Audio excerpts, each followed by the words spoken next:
They told us the base was empty.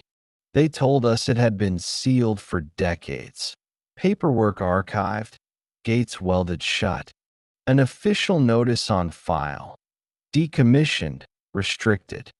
Harrow Point Naval Facility sat like a rusted tooth at the end of the cove, its piers eaten by salt and silence.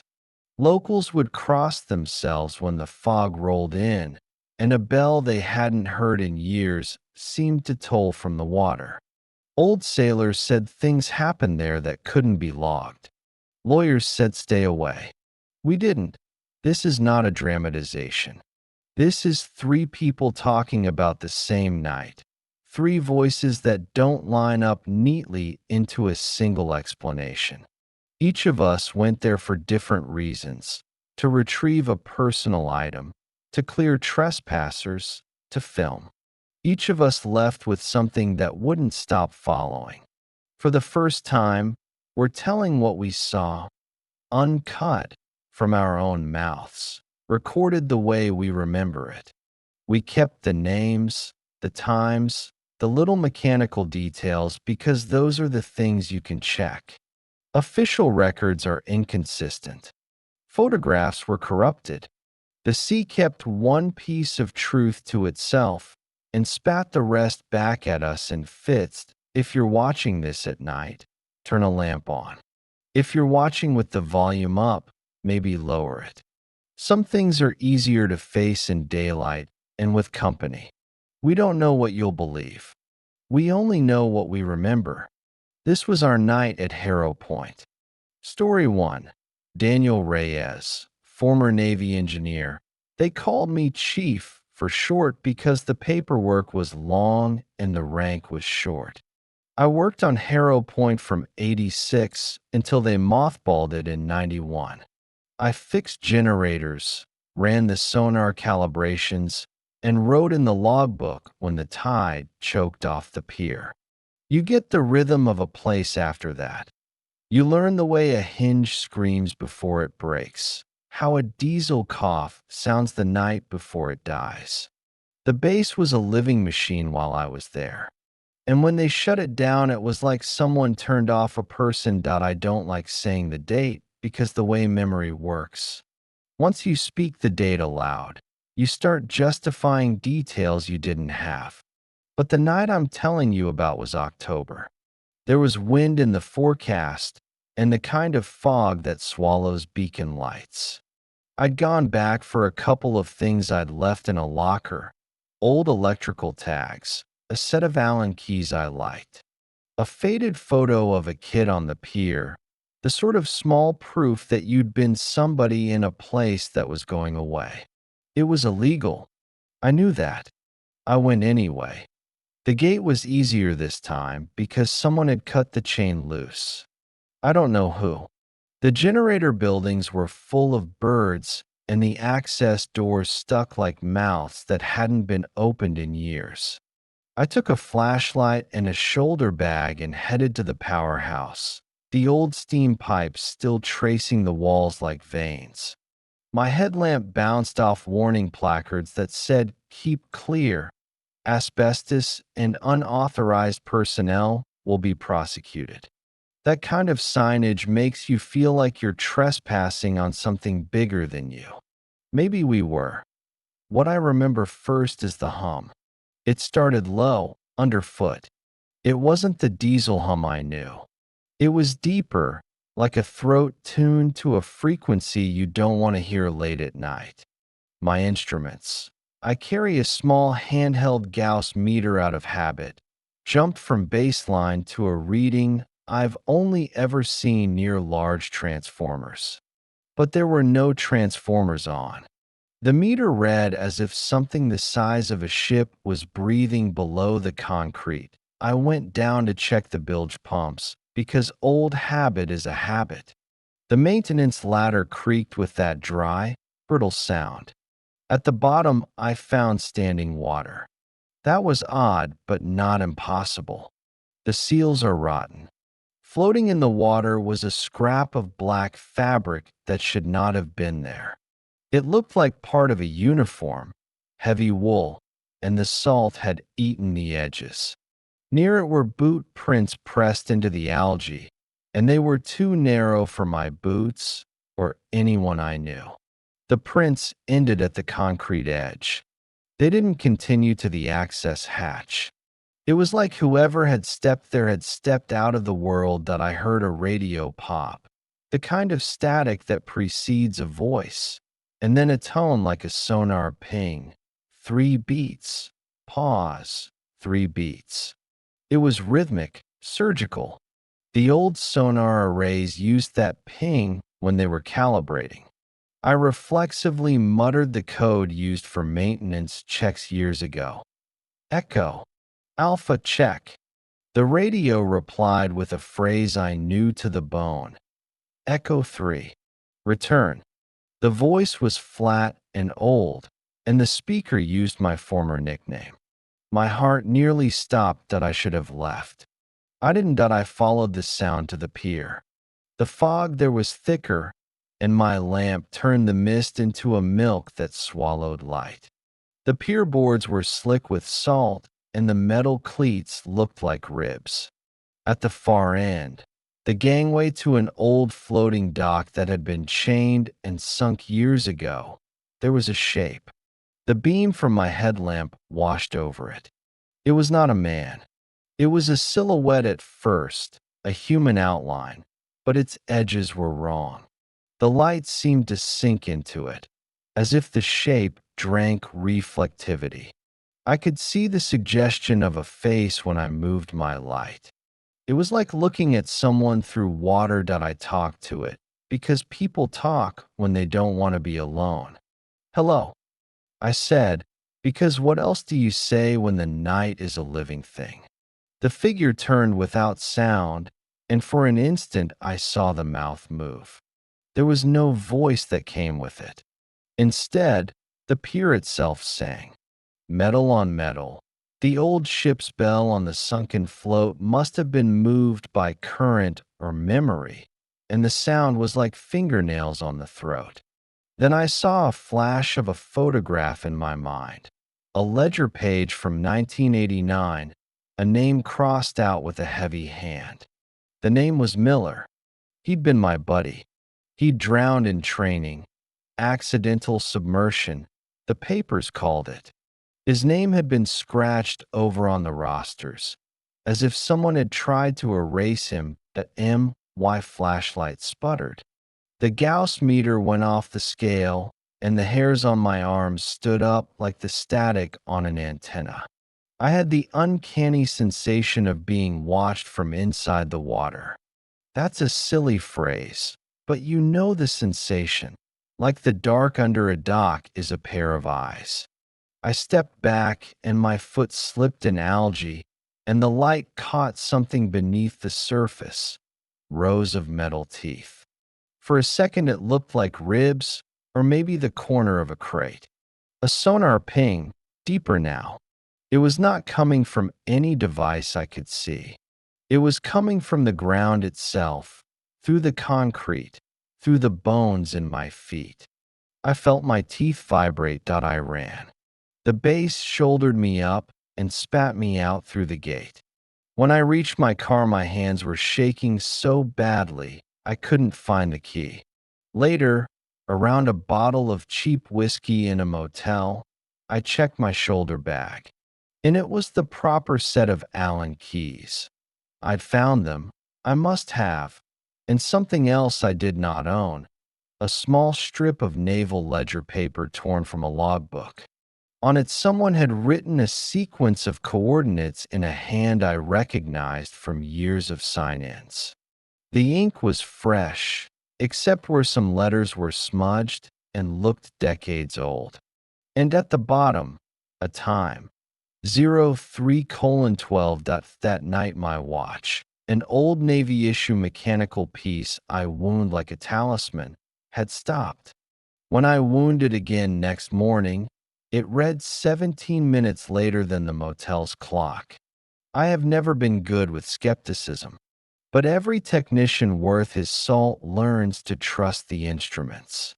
and my instruments were coherent in saying that something at Harrow Point had timed itself out of sync with the rest of the world that I went home and slept for maybe 2 hours. I dreamt of a sonar face opening beneath the water and saying my name in a voice I heard once on a payphone in Norfolk. When I decided to be brave and go back with a camera and a partner, the photos we took were all corrupted at the pier. The tape was raw and intact everywhere else. Only the frames that pointed at the far end bled into black like an oil spill. Someone later told me that a municipal clerk had gone through old blueprints and found an unlocked cellar under the pier.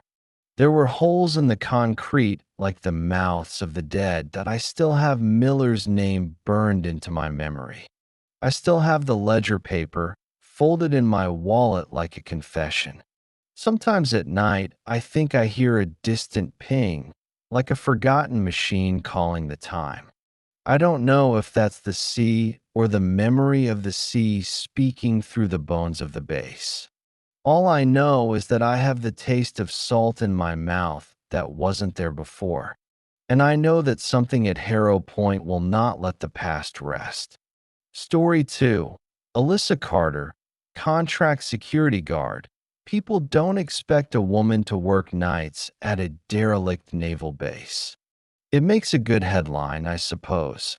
But the truth is I was bored, underpaid, and hired by a salvage outfit to keep kids off the property and to escort contractors who came to pull out copper and anything worth cash. Harrow Point paid us an extra $10 a shift because they liked the drama of it. I didn't care about the drama. I cared about a steady paycheck and keeping my hands clean. That night, I remember thinking the job would be dull. There was fog, and the salvage team had left early claiming equipment trouble.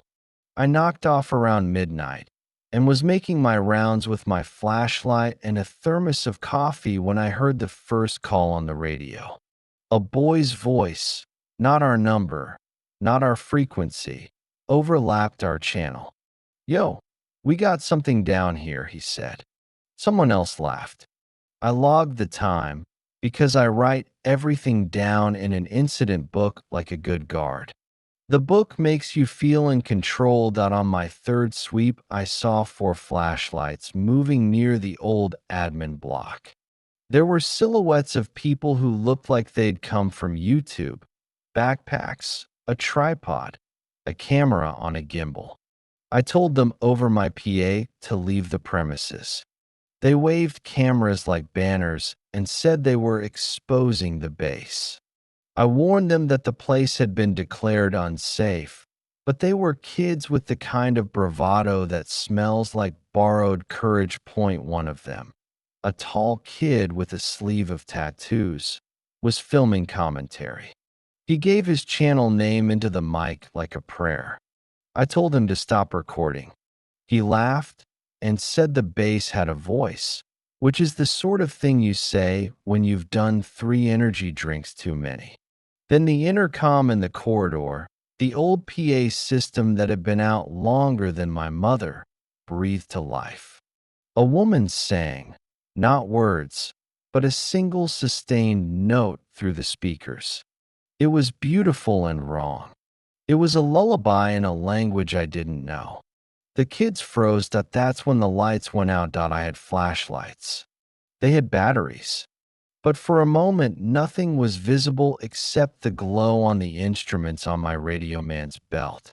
The radios chattered with static, and then a phrase I wish I'd never heard.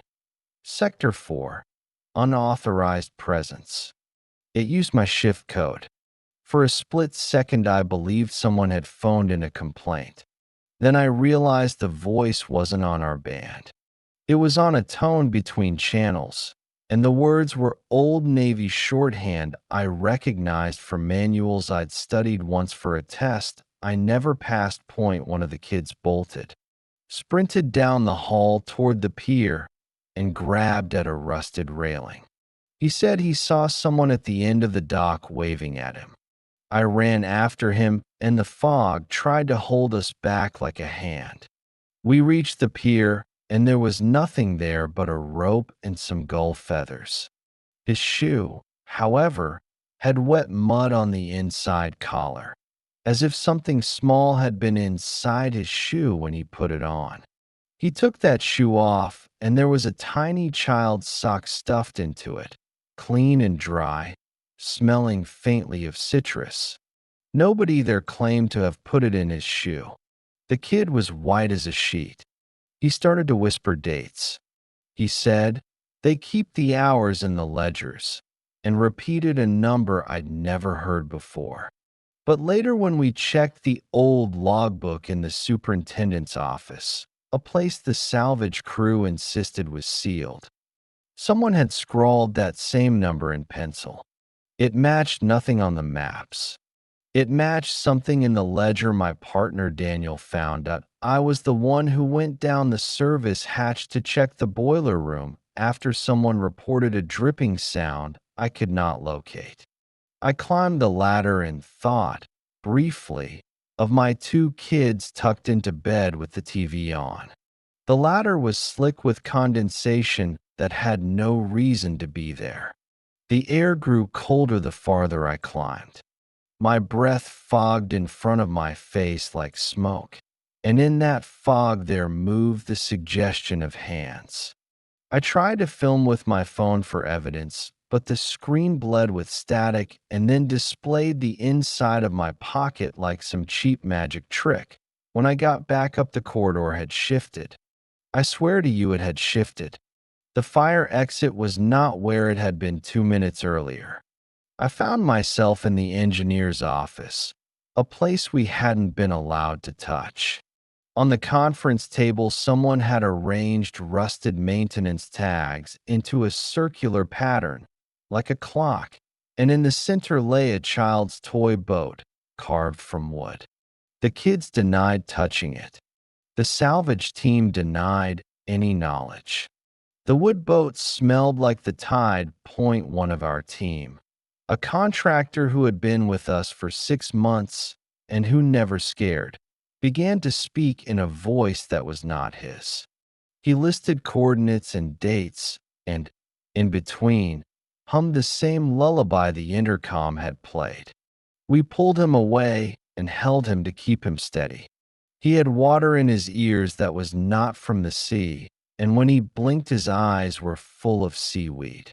He kept saying, "They keep coming back for the list." When he came back to himself, he begged us to burn the ledger pages and drown the keys.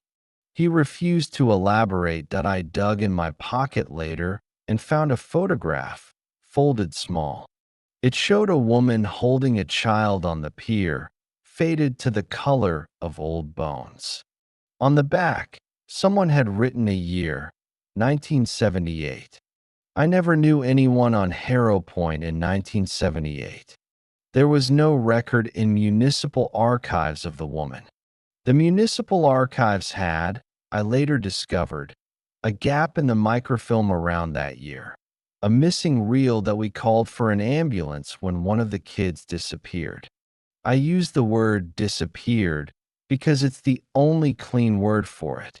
1 second, he was screaming about something in the water. The next second, there was only the ripple where his weight had been on the dock. We found his camera on a bench. On the footage, well, after the footage we watched, the camera recorded him leaning over the edge, and then the lens tilted up to show a dark shape moving away under the surface. For 12 seconds, the audio was a perfect recording of my voice saying, in a way I never had, "We have to go inside." I don't know why my voice was recorded saying that. I don't remember saying it. When the salvage boss finally admitted we'd gone too far, he told us the base had been a research outpost in the 70s. They'd run experiments involving acoustic signatures and deep water mapping. There were memos, he said, that had been redacted. I asked to see the memos. He shut down and said nothing. Later, I checked the superintendent's ledger and found numbers at the bottom of a page. 10, then a long string, then the words, "Do not sing," that if the salvage crew hadn't called the county and we hadn't had the ambulance, I think two of us would have stayed the night in the search for the kid. The local cops arrived, and they were the kind who'd been at Harrow Point since before me. One of them, a grizzled man named Harris, took me aside and told me not to print anything from that night. "Some things," he said, "have to be kept with the tide." I still have the thermos with coffee rings on it. Sometimes when I close my eyes, I can still hear the lullaby under the static, and sometimes I can hear the sheriff's radio, his voice distant and flat. "All units, return to base. Don't take anything ashore." I don't know what it is about Harrow Point that keeps swallowing proof. Maybe if you pry into a place that was always meant to be asleep, it wakes differently. I only know this. When you hear a lullaby coming from an intercom built in the 70s, when footprints end at the edge of water and nothing explains them, you start to understand that there are rules that aren't written down. And when somebody tells you to leave something alone, it's because leaving it alone is the only defense they ever found that worked. Story 3. Ethan Moore, urban explorer slash vlogger. I'll be blunt because people like blunt. I build an audience by walking into places people tell me to avoid and talking to the camera until my viewers feel like they're there with me. My channel's slogan is "Find the history we were told to forget." Harrow Point was a big get, a proper Cold War relic with rust stains that read like poetry. I pitched it as a midnight documentary. 3 perspectives, 1 base, and a live Q&A at the end. I didn't expect the Q&A to turn into what it did. My footage is the best record we have and the worst. Cameras don't lie, but they can be edited and they can be corrupted. The raw card from my primary camera was physically fine when I pulled it out of the reader. The data structure, however, had been altered in a way that looked like a file system trying to hold its breath. The first 2 hours of the memory were fine. Walking through the admin block, the interplay of light and shadow as we opened doors that had not moved in 20 years. The timestamp in the footage is precise down to the second. We synchronized watches before we went in, a good practice. At 2 hours 58 minutes and 12 seconds, my footage shows us entering the long corridor toward the pier. At 3 hours 12 minutes and 4 seconds, 27 minutes and 52 seconds later by the camera's time code, it shows me standing at the far edge of the pier. But then it cuts to black for exactly 60 seconds. That 60-second gap later manifested in different ways on different devices. My audio recorder caught a low frequency that isn't audible to the human ear. I slowed it down, and you could hear something like a voice, but pitched below human range. My secondary GoPro, attached to my chest, recorded motionless water. But the motionless water in the chest cam clip bears, for 1 frame, an impression of someone standing knee-deep close enough that an in-video shiver passes through the water surface like someone flicking a tablecloth. People watch that footage and they ask for a trick. CGI. Splice, some viral stunt. I've done stings before. I know how they smell. This was not that. I had 3 independent recorders fail in similar fashions. I had a thermal camera that, when I left it on in the control room, displayed a heat signature that was not a person. It was like a negative human being, cold in the core, with edges that glowed in the thermal view. My onboard GPS decided to log me as being simultaneously at the pier and on the service road, 2 points 100 yards apart, at the same exact second. We were all wearing separate devices. When you cross-check, you find the coordinates disagree in ways that cannot be explained by satellites or poor signal. They overlay like transparencies that don't match. When the thing started for me, it started small. My camera kept picking up a reflection of someone behind me. I'd turn the head, and nothing. The chat on my stream that night had thousands of viewers. A lot of them were telling me to put the camera down, to run, to get out. That's the thing with online mobs. They scream survival faster than the body does. For a second, I felt the weight of those eyes behind me, not on the scene, but on me. And I felt my professional curiosity outpace my fear. I went down to film the lower maintenance levels because that's where old secrets hide.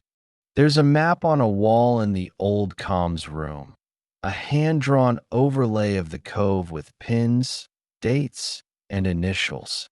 On the bottom corner, someone had scrawled in a different pen, October 12th, 1978, listed.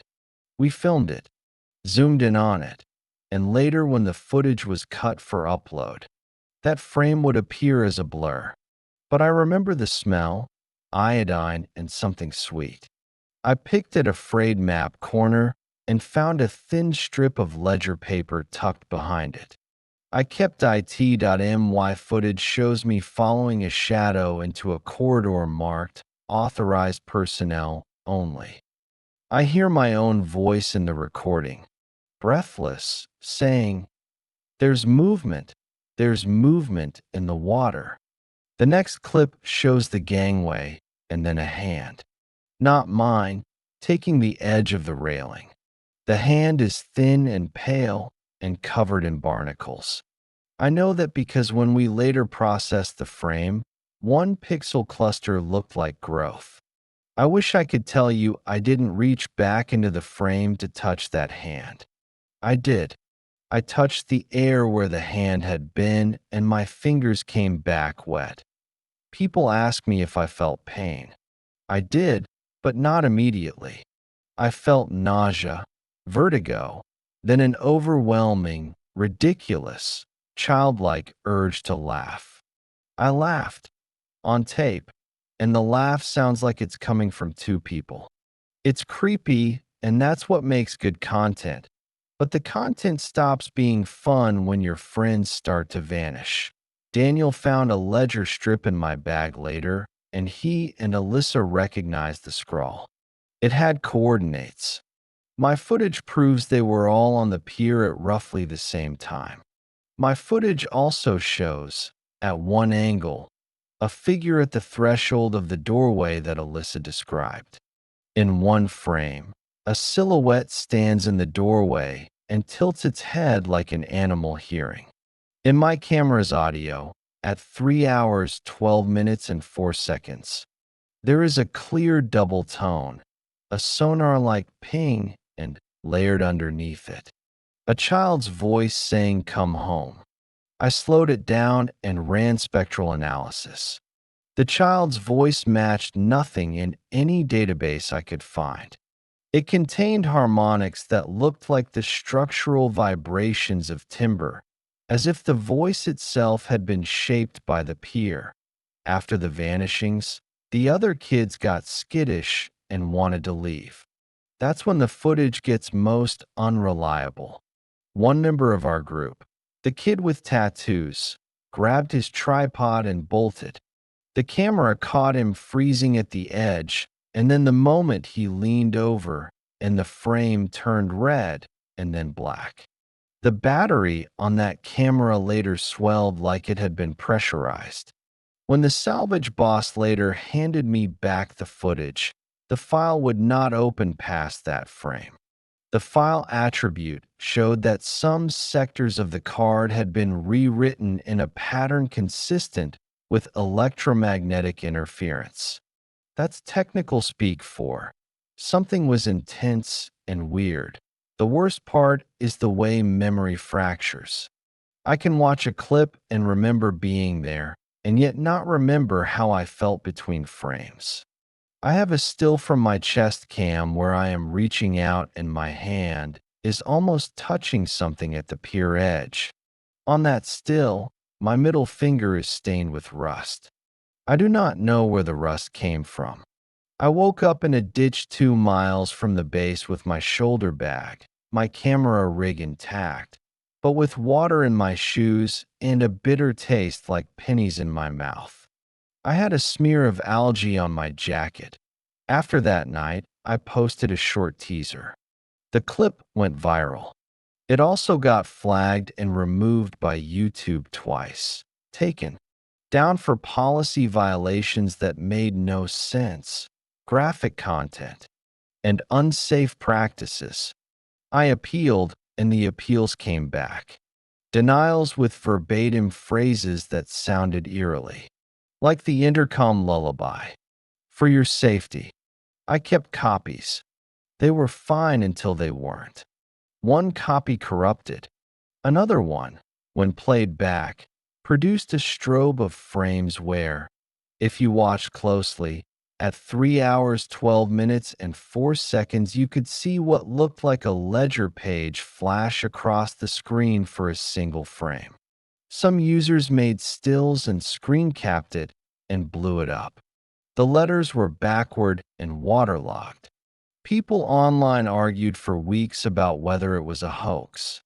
Some traced the handwriting and found an old maintenance tag that matched the same slanted E in the way someone crossed a T. I keep the camera. I keep the lens cap scratched in the same pattern. Sometimes at night, I look through the footage and pause at frames until my eyes blur. I find the face that isn't quite a face, and then I find, beneath it, the outline of the pier and the ledger and a child's boat. It's tempting to say that we were meant to find something, but the ledger strip I keep folded in my wallet is not tempting. It's a command. Do not let the list go. I don't know who wrote it. I only know that it matches other scribbles Daniel and Alyssa, and I have found that I sold the footage once at a premium to a producer who promised to do a full documentary.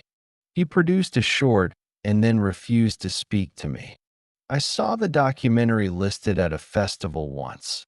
Then a week later, the festival deleted the page and replaced it with a blank tile that said canceled. I don't put this stuff up anymore. My channel still exists, but most nights I don't post. Some of my viewers send me messages. Go back. They say, or you were right. Some send me conspiracy charts. One sent a scan microfilm and circled the page where a name had been scratched out. If you want my take. My gut take. Not the one I dress up for screen. It's that harrow point is a wound in something that used to be whole. The piers, the ledgers, the old sonar arrays. They remember a sound no one else does. They remember names we have stopped saying. That night at Harrow Point, something decided to collect us like ledger entries. Maybe it only wanted to be known. Maybe it was a machine seeking a list. I don't know. I only know what's at the edge of my camera. A hand, a ping, a child's laugh. I know the time code. 3 hours, 12 minutes, and 4 seconds. I know the coordinates burned into the strip of paper I keep. And I know, with the kind of certainty that comes from surviving something that almost swallowed you whole, that the tide takes different currencies. For Harrow Point, it trades in names. We're not storytellers spinning fiction for clicks. We are 3 people who walked into a place the town wanted to sleep and came out carrying pieces of a story the sea won't tell in full. If you've watched this far, you've already done the hard part. You listened. If you want more, tell us in the comments which detail you want us to follow next. The ledger pages. The missing reel from 78.